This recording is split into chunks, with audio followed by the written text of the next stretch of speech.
guys, Simply Betta here. Tonight, I need to work on this thing behind me. Behind me is a steel rack that is full of fish tanks. Let's see, 1, 2, 3, 4, 5, 15 fish tanks on this rack behind me, and I've been neglecting them a little bit lately. Not their water quality, but their look. They kind of look bad. They look terrible. And I've just been a little bit too busy to really care that much. But finally today I looked at it and I was just like, Taylor, girl, you gotta clean the rack. So it's getting a little bit late at night, but you know what? That's when I work best. I'm gonna start maintaining this rack of fish tanks because this is what I do in my spare time.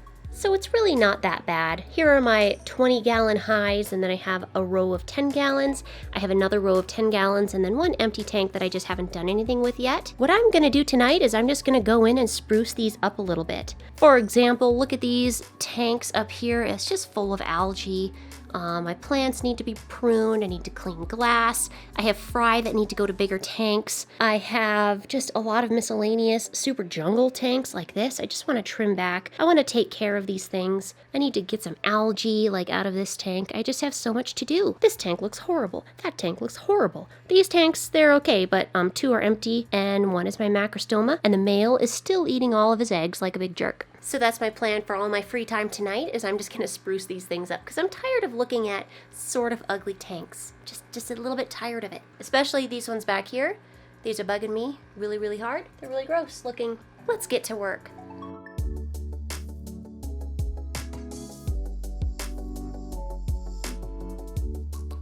I like to clean the glass with a sea sponge, and then I go in with a toothbrush sometimes, and I just get the crevices and the places that I have a hard time getting at. This tank holds a species that I've actually never talked about. I got these back before I even had my baby, and I kept meaning to do a species spotlight on them and talk about them a little bit, and I got busy and I never did. It took me like 20 minutes just to get the fish out. They are fast, wily little creatures if they don't want to get caught. I actually took the fish out because I'm no longer going to be having this fish, even though I'm doing the species spotlight on it coming up soon, so I can talk a little bit about it. They're cool, they're just not for me. Something else are going into these tanks, which are for me. It's the next day, and you can see just what a difference that tank cleaning made. Now they actually look sort of nice. Maybe they need to grow in a little bit, but they look so much better. I put the new inhabitants in last night, and right there's my wild-caught Betta male, and my female is hiding in here somewhere. And then in this tank, there's a pair of Betta rubra, which, where are they? They're still just relaxing in here somewhere. I've just been leaving them alone to enjoy their new tank. I really love the color that red root floaters give these tanks. It's probably one of my favorite plants. It's just so pretty. Look at those red roots. There's my female Betta. You can see I still have a bunch of mulm to clean up, but you know, I did a pretty good first pass. Hey, ooh. There's my Betta rubra male. He darted away, and it looks like I missed cleaning the glass right there. Just keep the glass clean, Taylor. It's not that hard. My voice is a little shot right now. I had a particularly intense voice acting session. I'm a little raspy. The next thing I have to deal with are my 2 spawn tanks here. This here is a spawn between a pretty startail male and a female that I had. And this one is a spawn between a hellboy male and a good female for him too that I had. My fry are looking a little bit small. I really need to get them out of these tanks and into a bigger space or just separate them out. I saw an Instagram video of Yoop from Betta Territory separating out his fry and putting them into bigger grow-out tanks, and I was like, you know what? It's overdue. I really need to do that with these fish. So what I'm going to do is I'm going to drain these fry tanks. I'm going to keep 1/3 of the fry in this 10-gallon tank, and then I'll probably move 2/3 of them. This is a 20-gallon tank and another 20-gallon tank for a bigger grow out. The 2 20-gallon tanks I'm moving some fry into, they're full of just old water that's been sitting here for a while. I'm just gonna drain these tanks for the most part, fill it up with fresh new water for the new babies. I do that by putting in a pump that's attached to a pretty long tube, and this tube just goes straight to a sink. While I'm down here, I'm also gonna do a partial water change on my macrostoma tank. Also, I'm gonna partially drain those 2 algae fests. Jeez, Taylor, clean the glass. Ugh. This used to be a crypt tank. As you can see, I've removed most of the crypts. There's still some in there. This tank is actually getting broken down. I'm gonna keep the nice substrate but I'm just gonna put like a gravel cap over it and just sort of redo it. Okay guys, I think I'm finally done for tonight. I basically did a full water change on everything and I'm calling it done. It's not perfect. I still have to do a lot of plant pruning here, up there. I still have to move the fry to bigger grow out tanks, but now that I have their tanks ready, I can do that tomorrow. I'm now on night number 3. Tonight's the night where I'm actually going to separate out my fry and divide them into some bigger tanks, get them some more space so they can grow faster. I will also be replacing some of my air pumps. Do you hear that loud noise behind me? That's an air pump, a whisper air pump that stopped working, so I'm going to replace it.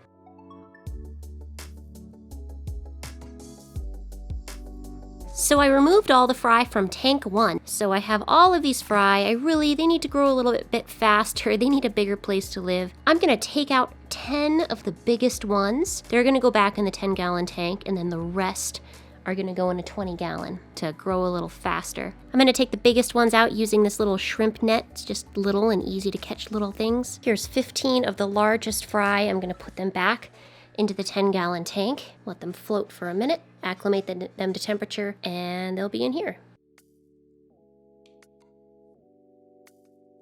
Here's the specimen container of all the fry. There's a lot less in here, and because of that, you can see the average size is larger, and I'm just gonna pick out the largest of the fish and put them back in the 10-gallon tank, and then the smallest are gonna go in the larger 20-gallon tank. Now, why do we do this? Why do we separate out the large fry from the small fry?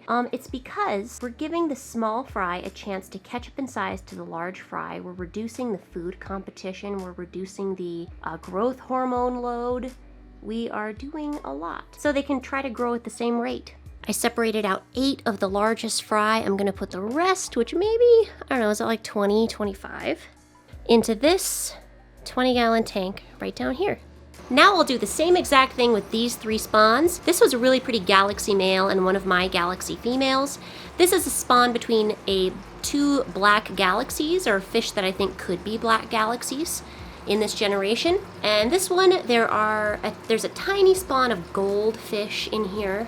It should be partial gold dumbos, and also a pretty red spawn between a really gorgeous red male and then a cellophane female. I got a lot of fry out of this one. I can't really count them all, but I'm gonna pick out the visually largest ones and separate them out from the visually smallest. Oh my goodness, I actually finished. So lots of fry just divided up against lots of tanks. And it's late and I haven't gotten anything else done, but it feels good. So there's one more thing I'm gonna do before I pretty much call this maintenance done for now. I'm gonna get rid of that really loud pump that's not working anymore, and I'm gonna try replacing it with a fluval pump. I've never tried this before, so we'll see how it goes. It's supposed to be ultra quiet. See that? I'm not doing like a review on this. I wanted to try this as an alternative to the whisper pumps, which work nice, but they just break a lot for me. I did it. This thing's really quiet. Like, I hear my other whisper pump, which is down there, way more than I hear this fluval pump. And it's powering all of these tanks. So I'm gonna test it out and see how it does for, the long term. I think I'm finally done doing my tank rack maintenance now. The light's not perfect in here, so it's kind of hard to see the little babies, but I'm happy that I'm allowing the smaller ones a chance to grow out now in these bigger tanks by themselves. All of that took me like a good 3 nights to do, but it felt really good to get all of it done. The reason I did all that tank maintenance is because I was getting ready to go on a week-long vacation and leave all my fish in the care of the fish sitter. Normally, I just wouldn't feed my fish for the week while I was gone, but I had the fry and I also had some other things I wanted fed, so I just had the pet sitter come feed my fry. I wanted to leave my fish all nice and water changed and maintenance. I did end up losing some of my Betta fry while I was gone on vacation, but not all of them. For the most part, everything went just fine. Earlier in the video, I mentioned Yoop from Betta Territory. He has an Instagram, he has a really big Facebook page, and he also has a YouTube channel called Betta Territory, which I'm going to link to right here and down below in the description. At the end of my more vlog type videos, I've been recommending channels who I like and who I like to watch. So if you're interested in just going really in depth into bettas and breeding them and even like showing, go check out Yoop's channel. He just got 7,000 subscribers. Let's increase that. In my last video, I teased about something that was coming up soonish, something that's happened that could be potentially hobby altering. or channel altering, maybe, if it does actually happen. I'm still not ready to reveal that because I'm still waiting to see if it's actually going to happen. So bear with me. This weird big news is coming up pretty soon. Thanks so much for watching, guys. Be sure to like and subscribe. Have a great day. Go check out Betta Territory, Youp's channel. Say hi for me and maybe even subscribe. Thank you, and I'll see you next time.